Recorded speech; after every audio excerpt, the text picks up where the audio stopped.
The room was filled with static, alarms blaring, red lights flashing. David's hand hovered over the detonator. "You think they deserve to live after what they did to us?" he shouted. I could hear the countdown. 5, 4, 3, and I didn't know if I was about to save the world or destroy what was left of it. My name is Ellie Miller. I'm 30 years old. People once called me Echo Viper 13, a name that belonged to a ghost. I used to work for a classified military program buried deep beneath Washington. Then one day, the program vanished. And so did I. Officially, I died during a covert operation in Eastern Europe. Unofficially, I've been dead ever since. Now I live quietly in Oregon. Murphy's Diner, the kind of place where the coffee burns, the jukebox skips, and no one asks about your past. I like it here. The sound of plates clinking, the smell of butter and bacon grease, the small talk that never cuts too deep. People call me Elle. They think I'm harmless, maybe a little strange. That's fine. That's the point. Every morning, I tie my apron, fix my hair, and remind myself to smile. Every night, I watch the sun fade through the blinds and tell myself I made the right choice. But when the world outside grows quiet, I can still hear the whisper of my old name, Echo Viper 13. Sometimes it sounds like a memory, sometimes like a warning. That morning started like any other. Rain slid down the windows, the sky heavy and gray. The diner lights hummed softly. Then the doorbell rang. A man stepped inside, tall, in a worn trench coat, hair the color of ash. He didn't look like a trucker or a traveler. He looked like someone carrying too many ghosts. He sat at the counter, ordered black coffee. I poured it, set the cup down in front of him.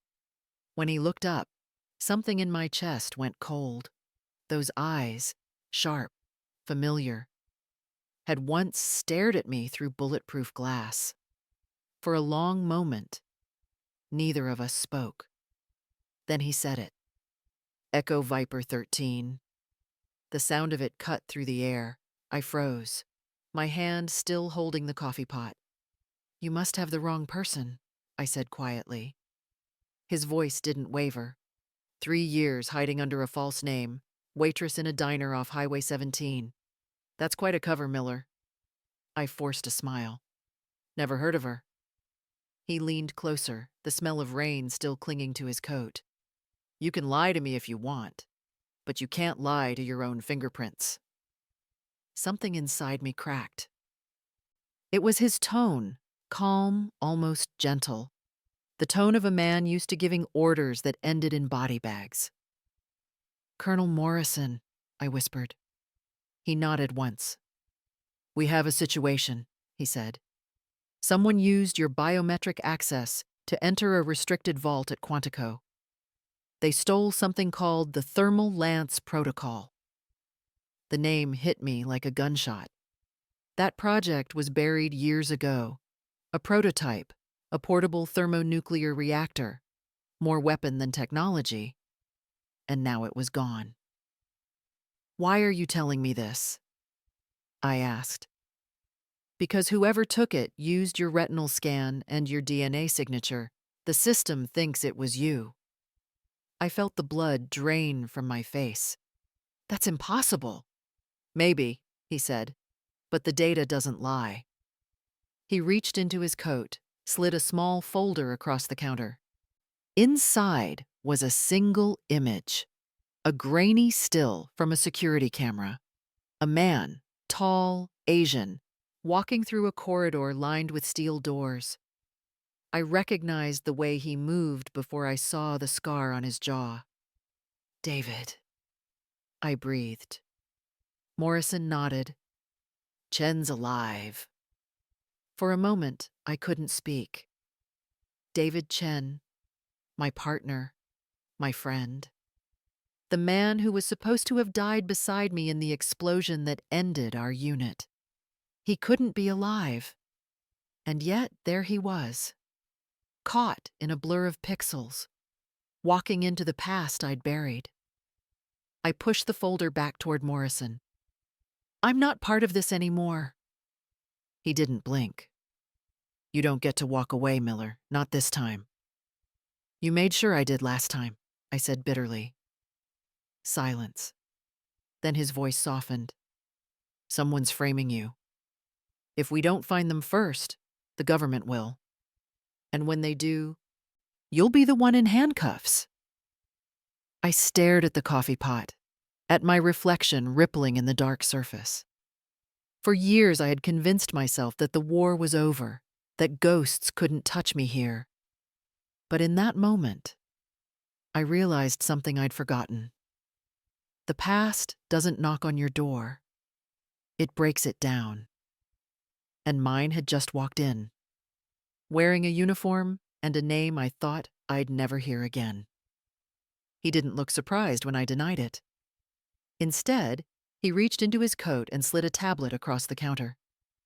The screen flickered, bright against the dim yellow lights of the diner. And there it was. My fingerprint, my retinal scan, my DNA signature. All of it marked verified, all of it mine. "This was pulled from the Quantico breach," Morrison said. His voice was steady, almost clinical. "Whoever did it bypassed 3 layers of clearance. They walked straight through biometric security. As you." I stared at the screen, my reflection trembling over the evidence.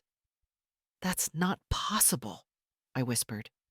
"My access was terminated when you died," he interrupted softly. "The system doesn't delete the dead, Miller. It archives them. Someone resurrected your file." The words hit me harder than I expected. Resurrected. Like digging up a ghost and giving it a weapon. "What did they take?" I asked. Morrison hesitated for the first time. "The thermal lance protocol." The name alone sent a chill through me. It wasn't supposed to exist anymore. A myth whispered in training rooms. A classified mistake no one dared to mention. A portable thermal reactor capable of vaporizing steel, melting concrete, erasing a city block in seconds. And now it was gone. My throat felt dry. "That project was sealed. Red-level clearance. Only 3 people had access." "4," Morrison corrected. I looked up. He met my eyes without flinching. "You were the 4th." For a long moment, I said nothing. I could hear the clock ticking behind the counter, the quiet hum of the refrigerator, the slow drip of rain against the window. Ordinary sounds that suddenly felt like echoes from another life. Someone out there had used my name, my body, to steal something that could end millions of lives. And whoever it was, they knew exactly what they were doing. I finally exhaled, the air trembling between my teeth. "Why me?" I asked. "Why now?" Morrison folded his hands, his tone shifting, colder, measured. "Because whoever's behind this knows who you are, Miller. They know you're still alive, and if they went through that much trouble to dig up Echo Viper 13, he paused, letting the words hang heavy in the air. "They're either calling you back, or they're coming to finish what they started." Outside, thunder rumbled low across the horizon. For a moment, neither of us spoke. I looked down at the glowing screen again, at the proof of my own existence staring back at me. 3 years of silence undone in a single night. I had spent every day convincing myself I'd escaped. But maybe you never really escaped the person you used to be. Maybe she just waits, in the shadows, until someone decides it's time for her to wake up. They flew me out before dawn. No explanations, no time to think. Just a black SUV, tinted windows, and Morrison's silence beside me. Hours later, the car rolled into a fenced compound deep in the Virginia woods.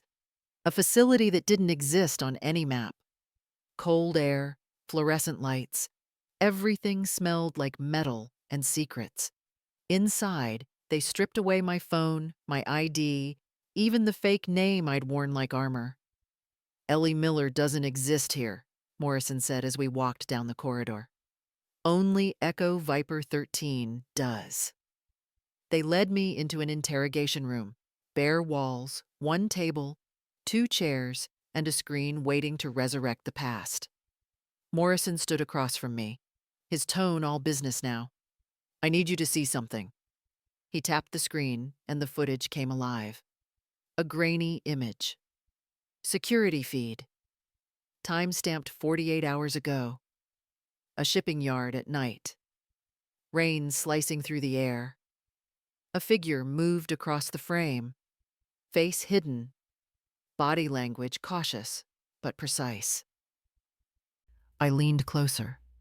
Even through the distortion, I recognized the way he walked, the rhythm, the slight turn of the left shoulder. My chest tightened.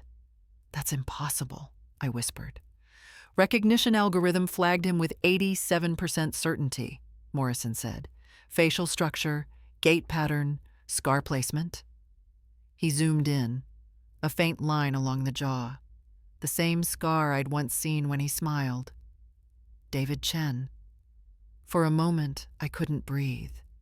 He was my partner, my equal, the only person who ever understood what it meant to serve and still doubt everything we were told. We'd trained together, bled together, and died together. Or so I thought. 3 years ago, the explosion that wiped out our unit was blamed on a communications failure. But I'd always felt something off. A silence too neat, a report too clean. Now, seeing his face again, it all unraveled. Morrison's voice broke through my thoughts. We believe Chen's alive, and we believe he's connected to the theft of the Thermal Lance protocol. I looked at him sharply. Chen wouldn't do this. He studied me for a moment. You knew him better than anyone. Are you sure? I wanted to say yes. I wanted to defend him. But then I remembered his words, spoken the night before our last mission. If I ever disappear, Ellie, just know it's because I stopped believing in the system. At the time, I thought it was exhaustion, a soldier's bitterness. Now it sounded like prophecy. I leaned back, my pulse echoing in my ears. If Chen was alive, then everything I believed, his death, the explosion, my disappearance, was built on a lie. And if the DIA was hiding that lie, I needed to know why. Morrison turned off the screen. We're running out of time, he said. If Chen has the device, we can't assume his intentions are friendly. I met his eyes, my voice steady. Neither should you. Because in that moment, one truth became clear. The enemy might not be the one who vanished. It might be the one still giving orders. They kept me under observation for hours. Interviews, background checks, psychological scans. But I wasn't thinking about the questions. I was thinking about David. About the way his name had been erased from every record, as if he'd never existed. When Morrison returned, his face looked older, heavier. He dropped a classified folder onto the table. Chen wasn't running from us, he said quietly. He was running from them. I opened the folder.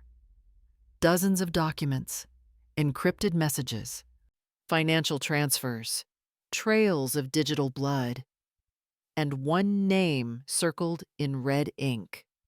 Marcus Webb, Deputy Director of the NSA. Morrison's voice was calm but sharp. Webb's been selling intelligence assets to private defense firms for years. Mission data, agent identities, black site coordinates. All of it leaked, all of it profitable. I felt my stomach twist. And Chen found out? He nodded. He tried to expose it, but before he could, your entire unit was wiped out. The words hit harder than any bullet. I stared at the folder, the memories flooding back, the explosion, the static in my earpiece, the screams that cut off mid-sentence. We were told it was an ambush, a system malfunction, but it wasn't. It was a cleanup. I looked up slowly. You're saying we were executed? Morrison didn't answer. He didn't have to. A chill spread through me. Every mission, every briefing, every order I'd ever obeyed, all of it was part of someone else's lie. I remembered Chen's last words to me before the mission went dark. If I disappear, Ellie, remember this. The system doesn't collapse. It just eats the ones who stop feeding it. He'd tried to warn me, and I hadn't listened. I pushed the folder away. So now what? You want me to help the same people who buried us? Morrison's jaw tightened. I want you to finish what he started. But I couldn't hear him anymore. My pulse was roaring in my ears, a mix of rage and disbelief. For years, I had carried guilt for surviving. Now I realized survival had never been the miracle. It was the plan. The truth was simple, brutal, undeniable. My death, my disappearance, my silence, all of it had been engineered to protect a traitor. And as I sat there in that sterile room under fluorescent lights, one thought consumed me. If the system built this lie to keep itself alive, then maybe it was time someone burned it down. They moved fast after that. The FBI traced a series of encrypted transmissions from an abandoned relay station in Maryland to Washington, D.C. The signal was weak, but the signature was unmistakable: Chen's. It led straight to the upcoming Intelligence Community Summit, a high-security conference gathering every major figure from the CIA, NSA, and DIA under one roof. Morrison's orders came before dawn. I was to infiltrate the summit as private security under a false clearance. Officially, I was just another anonymous guard in a black suit. Unofficially, I was bait. They fitted me with a comlink, biometric tracker, and a listening device that hummed faintly in my ear, like a heartbeat that wasn't mine. Your job is to make him come to you, Morrison said. He trusts you. He'll show himself. And when he does? I asked. Keep him talking. We'll do the rest. The words, "we'll do the rest," stayed with me long after he left. Because I'd heard them before, years ago, right before my unit was erased. The conference hall was a cathedral of glass and steel, flooded with voices and tension. Screens displayed slogans about transparency and trust, the kind of lies we used to kill for. Every agent in the room carried secrets behind polite smiles. And I was there to lure out the one man who refused to keep his quiet. Hours passed. My body moved through the motions, scanning badges, checking credentials, pretending not to exist. Then, as the crowd thinned, a faint click came through the earpiece. Static. Then a voice. Ellie. My breath caught. It was him. Older, rougher. But it was David. They're watching you, he said. Smile. Pretend you don't hear me. I froze, eyes fixed on the polished floor. Where are you? I whispered under my breath. You shouldn't have come, he replied. They'll never listen. Webb owns half this room. The other half owes him favors. I clenched my jaw. You stole a weapon, David. You started this. No, he said quietly. I exposed it. But you can't expose rot without breaking the walls that hide it. His voice was low, almost weary. They'll paint me as a traitor, just like they did you. But you know better, don't you? I wanted to argue, to demand answers, But something in his tone stopped me. That mix of anger and heartbreak I hadn't heard since the night he disappeared.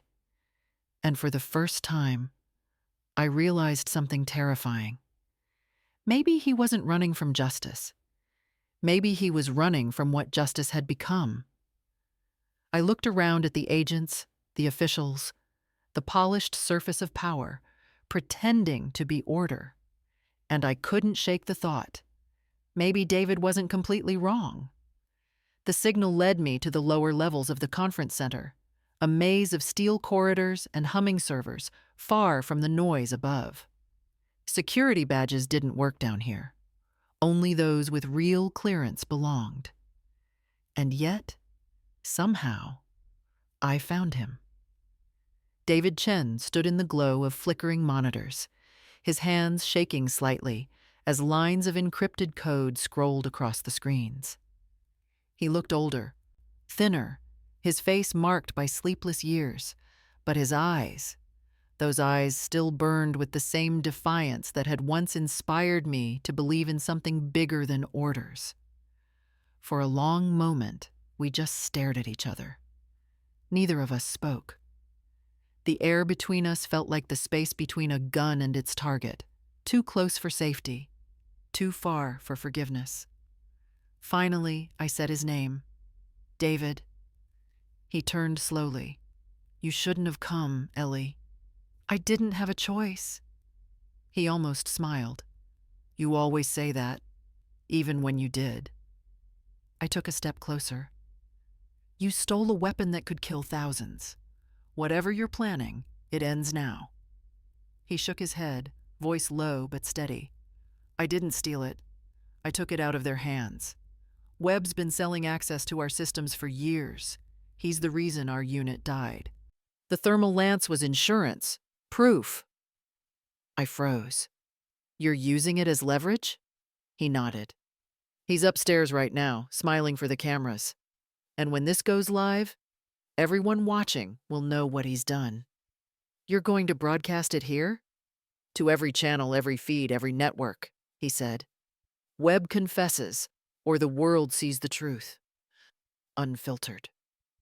David, I whispered. You can't threaten a massacre just to make them listen. I'm not trying to kill anyone, he snapped, slamming his hand on the console. But they don't listen to truth anymore, Ellie, only to fear. For a second, I saw it. The pain behind the anger, the man who'd lost everything. He wasn't a monster. He was a believer who'd run out of faith. I took another step forward, lowering my voice. Give me the data. Let me help you bring him down the right way. He looked at me, exhausted, but still burning. There is no right way. There's only what they allow. Then in my earpiece, static. Morrison's voice. Targets confirmed. Move in. David's eyes widened. He slammed the console and shouted, They're coming! You led them here! Before I could respond, alarms blared overhead. Gunmetal doors locked into place. Red lights strobed against the walls. Through the noise, I heard him yell, They'll blow the whole conference to cover this up! And then, more quietly, almost pleading, You have no idea what they're willing to destroy to keep their secrets. I stood frozen, torn between two truths. The man I once trusted and the system I once served. And for the first time, I didn't know which one was more dangerous. The alarm screamed through the concrete walls, a rising siren that split the air like a blade. I spun toward the main console, red lights flashing across every screen, warning signals flooding the system. David was shouting something, but I couldn't hear him over the chaos. Then I saw it. The thermal lance protocol, a metallic cylinder thrumming with unstable heat, wires sparking from its core. David, shut it down, I yelled. I can't. His voice cracked. They've overridden the failsafe. If I disconnect it wrong, it'll trigger the cascade. The floor trembled. The monitors flashed critical reaction imminent. Somewhere above us, evacuation orders blared through the speakers. I looked at him. The man who had once saved my life on a mission we were never supposed to survive. And I didn't think. I just moved. I dove toward the device, ripping the insulation from the primary feed. The cables hissed, spitting arcs of blue fire. "Ellie, don't!" he shouted, but it was too late. I pulled the power cable loose from its socket. A blinding flash tore through the room, heat, light, and silence all at once. When my vision cleared, the hum had stopped. The machine lay dead, smoke curling around its base. I was shaking, my palms burned raw, the metallic taste of adrenaline thick in my throat. David stared at me, disbelief written all over his face. Then slowly, a faint, almost broken smile. "You still are Echo Viper 13, he said softly. "The one who jumps before she thinks." I tried to speak, but he was already moving. He reached into his jacket, pulled out a small drive, a hardened data module, cold silver glinting in the flicker of dying lights. He pressed it into my hand. "This has everything. Every transfer, every order Webb gave. Get it to Morrison." "David, come with me," I pleaded. He shook his head. "No more running. They need a name to blame. I'll give them mine." Before I could stop him, the door burst open. Dozens of armed agents poured in, laser sights sweeping the room. David raised his hands. "It's over," he said quietly. Morrison pushed through the chaos, gun still drawn. He looked at me, at the deactivated reactor, at the data drive in my hand, then at David. "Take him," he ordered. The agents closed in. David didn't resist. He glanced back at me once more, and in that look I saw everything: defiance, relief, and the ghost of the man I once trusted. Hours later, Webb was escorted out of the conference in handcuffs, his face pale beneath the camera's glare. The files David gave me were irrefutable. Years of corruption, deals, deaths. The summit had survived. The truth had not. But in that chaos, I understood something I hadn't before. Sometimes salvation doesn't come from heroes. It comes from those willing to fall so the rest of us can finally see what's burning. 6 months later, the world had moved on. Or at least pretended to. I sat in the quiet conference room of the DIA headquarters, sunlight bleeding through half-closed blinds. The war rooms, the coded files, the alarms, all of it felt distant now. But some echoes don't fade. They just wait for you to stop pretending you can't hear them. Webb was in prison. Life sentence without parole. His empire of silence had finally crumbled under the weight of his own lies. David Chen was alive, hidden somewhere in the witness protection program, his name buried again, this time by choice. And me, I was somewhere in between. Morrison stood by the window, arms crossed, watching the traffic crawl through D.C. He didn't speak at first. He never did until he had to. Then quietly, "We could use you again, Miller. Not Echo Viper. Just you. The woman who knows what's worth fighting for." I looked at him. The man who had once erased my name and now wanted it back. For a long moment, I didn't answer. Then I nodded. Because maybe this time, I wasn't fighting for orders or loyalty. Maybe I was fighting to make sure no one else vanished the way we did. Outside, the city buzzed like nothing had happened. But I knew better. Every shadow still hid someone's secret. Every secret still had a price. I gathered the folder in front of me, my new assignment stamped confidential. A new start. Or maybe just another circle. Either way, I was done running. My voice, steady now, carried the final truth. There are some shadows you can't erase. But I've learned something.